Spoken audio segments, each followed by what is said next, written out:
Урматтуу жыйындын катчылары, Сооронбай Жээнбеков коррупция илдетинен арылтуу керектигин айтып, жогорку кызматтан тарта айыл өкмөттөргө чейин тазалап, мамлекет башчы катары жемкорлук менен күрөшүү эң башкы планы экендигин дагы бир жолу белгиледи. Жемкорлукка мамлекеттик структуралардын өзү малынып, коррупция күчөп бара жаткандыгы президентти өкүндүрдү. Коррупциянын деңгээлин иликтеген Transparency International эл аралык уюмунун рейтинги боюнча Кыргызстан 176 өлкөнүн ичинен 136 орунда турат. Бир кыйла жакшыруу динамикасына карабай, биздин эл аралык рейтингибиз дагы эле төмөн бойдон калууда. Биздин позициябызды негизинен сот, укук коргоо жана көзөмөл органдары төмөндөтүп жатышат. Мага эл аралык уюмдар өлкөбүздө өткөргөн акыркы социологиялык иликтөөнүн жыйынтыгын беришти. Бул ноябрь 2017, 2 декабрга чейинки иликтөөлөр. Жумушсуздук биринчи орунда жана коррупция көйгөйлөрү коомду өзгөчө түшөлткөн маселе болуп калды. Тилекке каршы сурамжылоо быштап тургандай, элдин ою боюнча коррупциядан тазалоо иши коомчулук күткөн натыйжага жете элек. Мамлекеттин өзөгү болгон сот органдарында, прокуратура, финансы полициясында, улуттук коопсуздук комитетинде жана ички иштер органдарында коррупциянын орун алганы өтө кооптуу. Тартип сакчылары, прокурорлор жана соттор үчүн мамлекет тарабынан жакшы шарттар түзүлүп, айлык маяна пенсиялары көтөрүлүп, алар үчүн турак жай маселелери да чечилүүдө. Демек, мамлекет тарабынан шарт түзүлүп жаткан соң, алар өлкө үчүн ак кызмат кылууга милдеттүү. Бирок Сооронбай Жээнбеков күч түзүмдөр ишеничти актабай жаткандыгын айтып, алардын кемчилдиктерин да атады. Өткөн жылы Ички иштер министрлиги тарабынан 65 000 кылмыш иши козголуп, анын 3төн 1 гана сотко жеткен.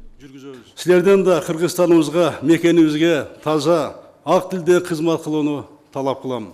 Урматтуу Коопсуздук кеңешинин мүчөлөрү, мамлекет тарабынан укук коргоо органдарынын кызматкерлерин колдоо жакшырып жатат.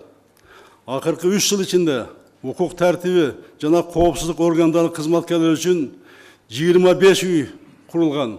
1418 кызматкердин үй бүлөсү жана батирлүү болушту. Жакынкы убакта дагы 646 батирлүү 10 үйдүн курулушу аягына чыгат. Кызматкерлердин акысы, эмгек акысы жогорулап жатат. Пенсия менен камсыздын өлчөмү да көбөйүүдө. Булардын көлөмү башка мамлекеттик кызматтарга караганда бир кыйла жогору.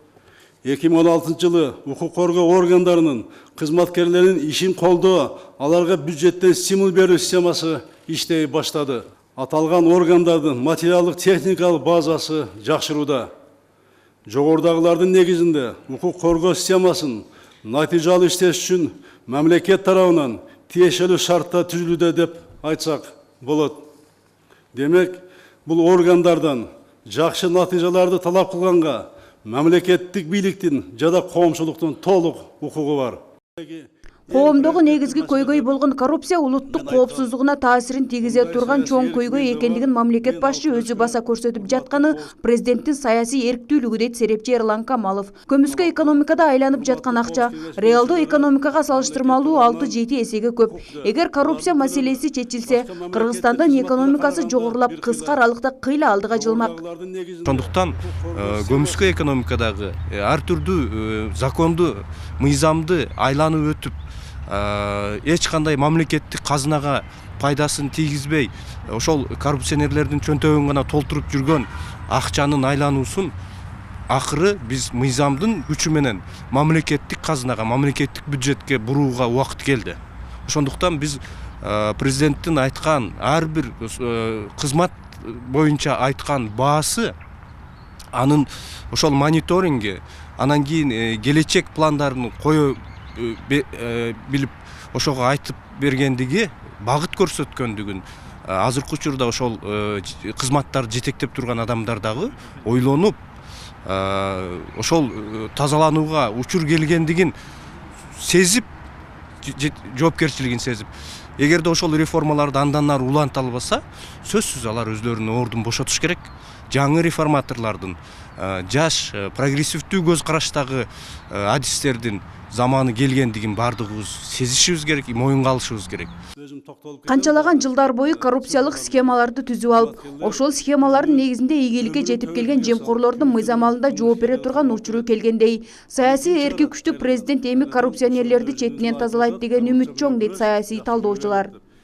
Соттук териштирүүдөгү ошо жинаятчылардын ошол ишинин узагып кеткендиги чечилбей 4 жылдап 5 жылдап ушул маселелер чечилбей же камалбай же бошолбой тургандыгы жөнүндө да чоң сөз болду. Ошондой эле мынабы соттордун ишиндеги мынабы байларды камалып аткан чиновниктердин ушуларды bir кандайдыр bir жолдор менен өздөрү жол таап аларды бошотуп жиберип же болбосо bir болбогон эле bir айыпка жыгып кутултуп анын каяктагы bir бейбечаралар мындайча айтканда баягы тоокту уурдагандар камалып анан чоңун уурдагандар камалбай жүрөт дегендей кылып ушуну өзү мисал катары келтирип кетти да. Албетте бул баардыгы эл билип турат, туюп турабыз. Мына ушуга окшогон чоң коррупционерлердин эң мындайча айтканда башында турган ана башчыларын биз ошолорду жоопко тартышыбыз керек да. Ошондон анан кийин Кыргызстанда кичине бир тартип болот. Ошондон бул коррупциянын аягы бир аз болсо дагы суйлат деген ушул ойду биз айтып турабыз. Коррупцияны түп тамыры менен жоюу мүмкүн эмес, бирок сөзсүз түрдө кыскартуу зарыл. Президенттин шайлоо убагында берген убадасы четинен аткарылып жатат. Коррупция менен күрөшүп, жемкорлордун көмүскө ишин токтотуу учурдун талабы болчу. Мен биз кечээ президентибиздин сөзүн уккандан кийин мен өзүм как жеке юрист катары мен абдан мындай туура жанагы көйгөйлүү маселе деп абдан мага жакты да. Эми ошону акыр аягына чыгарса биз чыгарат деп деле ишенип атабыз. Биз ошону күтөбүз да. Анткени мына сот системасында, укук органдарында, прокуратурада, жана СМБда, жана бир АКС деген службаларда жанагы бир кыргызда бир сөз бар. Балык башынан сасыйт дейт да. Ошол башында ошолордун башында турган жетекчилер мыкты ошол коррупция менен күрөшөм деген эрки болупчу ишти алып барса, эми таптакыр жоюп жиберден мен дагы кайталап айтайын, кыйын, бирок азайтууга болот. Азайтып жарандардын укугун коргоо болот.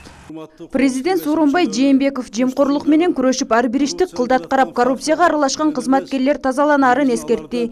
Жалпы эле укук коргоо тармагындагы реформалардын чалалыгын айтып, көмүскө иштерди күч алдында баса айтканы коомчулуктун көңүлүн бурду. Эми президенттин көзөмөлү менен укук коргоо тармагындагы адилеттик бекемдейт деген ишенимдери чоң экендигин да жашырышпайт. Фируза Шымбаева, Айбек Үсөнұлы, жаңылыктар.